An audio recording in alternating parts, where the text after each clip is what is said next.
आज बनवूया मिक्स डाळीचा डाळ तडका। तर या ठिकाणी मुगाची, मसुराची आणि तुरीची डाळ मिक्स अशी अर्धी वाटी घेतलेली आहे, स्वच्छ धुतलेली आहे। त्यानंतर त्यामध्ये चिरलेला टोमॅटो, पाणी घातलेलं आहे, थोडंसं चमचाभर तेल घातलं आणि कुकरला याच्या आपण 3 शिट्ट्या काढून घ्यायच्या आहेत।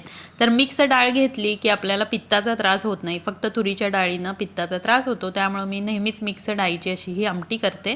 तर डाळ छान शिजलेली आहे। इथं डेचक्यामध्ये तेल गरम झालेलं आहे, त्यामध्ये जिरे मोहरी ॲड केली आहे, ती तडतडली की ठेचलेला लसूण, कढीपत्ता हा घालायचा आहे, थोडासा हिंग घालायचा आहे आणि छान सोनेरी कलर इथं येईपर्यंत लसूण इथं छान परतला आहे। त्यानंतर हळद, लाल तिखट घालायचं आहे आणि सोबतच थोडी कोथिंबीर यामध्ये घातलेली आहे फोडणीमध्येच।